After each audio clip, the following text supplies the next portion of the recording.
ನಾನಿವತ್ತು ಏನು ಹೇಳ್ಕೊಡ್ತಾ ಇದ್ದೀನಿ ಅಂದರೆ ಓಷನ್ ಥೀಮಲ್ಲಿ ಸೆಲ್ ಮಾಡೋದಕ್ಕೆ ಇವೆಷ್ಟರಲ್ಲಿ ಯಾವುದು ಬೆಸ್ಟು ಅಂತ ಹೇಳ್ತಾ ಇದ್ದೀನಿ. ಹಾಗೆ ಯಾವುದನ್ನು ಯಾವುದಕ್ಕೆ ಹೇಗೆ ಯೂಸ್ ಮಾಡ್ತಾರೆ ಅನ್ನೋದನ್ನು ನಾನು ಹೇಳ್ಕೊಡ್ತಾ ಇದ್ದೀನಿ. ಈಗ ನನ್ನ ಹತ್ರ ಇರೋದು ಇದು ಸೆಲ್ ಸೀರಮು.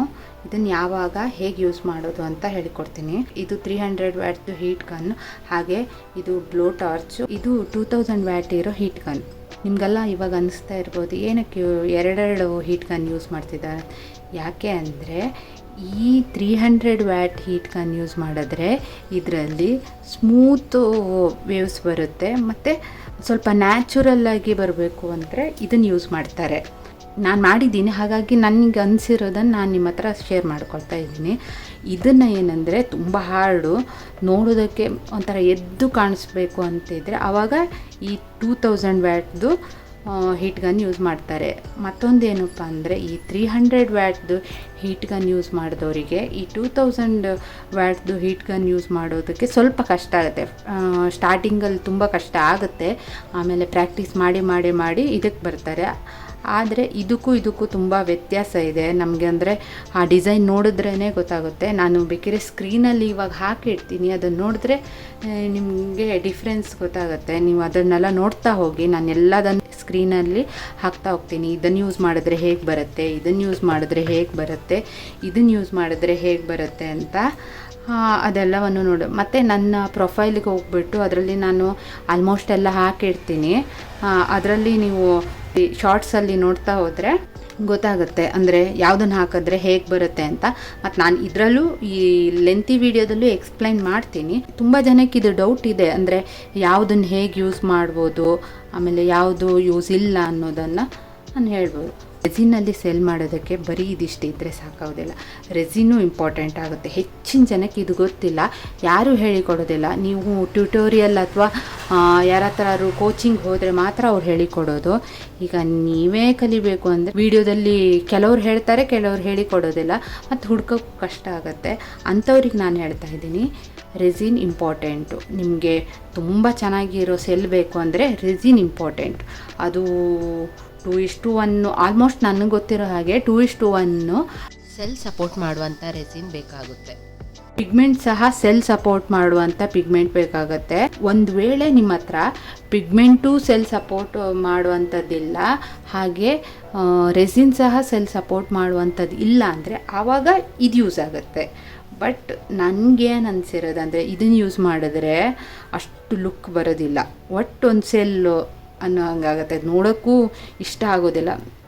ಆದರೆ ಏನೋ ಒಂದು ಮಾಡ್ಬೋದು ಅಂದ್ಕೊಂಡು ಇಟ್ಕೋಬೋದು. ಇನ್ನೊಂದೇನಪ್ಪ ಅಂದರೆ ಇವ್ಯಾವುದೂ ಇಲ್ಲದೇ ನಾರ್ಮಲ್ ವೈಟ್ ಪಿಗ್ಮೆಂಟು, ನಾರ್ಮಲ್ ಯಾವುದೋ ಒಂದು ರೆಸಿನ್ ತೊಗೊಂಡು ಬಿತ್ತಿ ಮಾಡ್ಬೋದು. ನಾನು ಮಾಡಿರೋದನ್ನು ನೋಡಿದ್ದೀನಿ, ತುಂಬ ಜನ ಮಾಡಿರೋದನ್ನು ನೋಡಿದ್ದೀನಿ. ಈಗ ಸ್ಟಾರ್ಟ್ ಮಾಡೋಣ.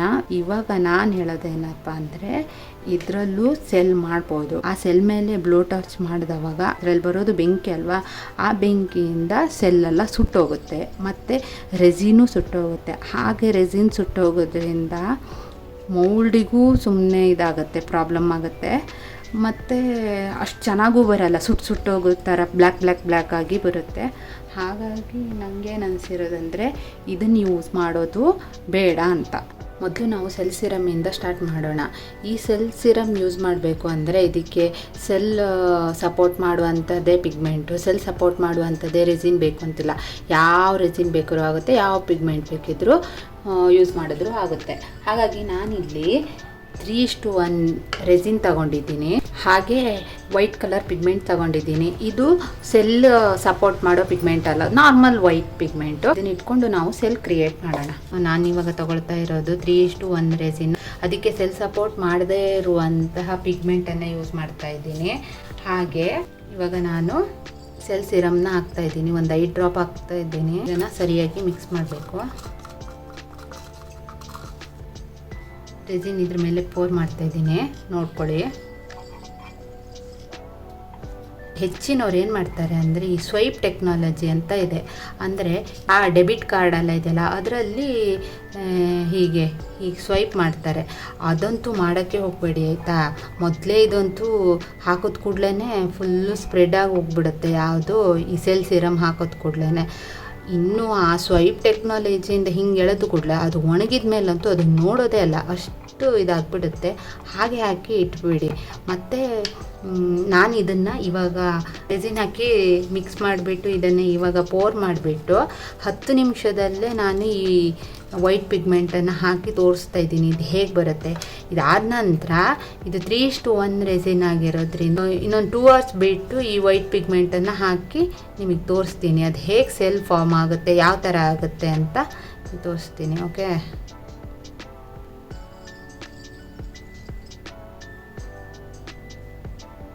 ಇದು ಇವಾಗ ಹಾಕಿದ ಕೂಡಲೇ ಸೆಲ್ ಈ ಥರ ಫಾರ್ಮ್ ಆಗಿದೆ. ಇದು ನಂಗೆ ಉಳಿಯುತ್ತೆ ಅಂತ ಅನಿಸ್ತಾ ಇಲ್ಲ, ನಾಳೆ ಬೆಳಿಗ್ಗೆ ಆಗೋಲ್ಲವರೆಗೆ ನೋಡೋಣ.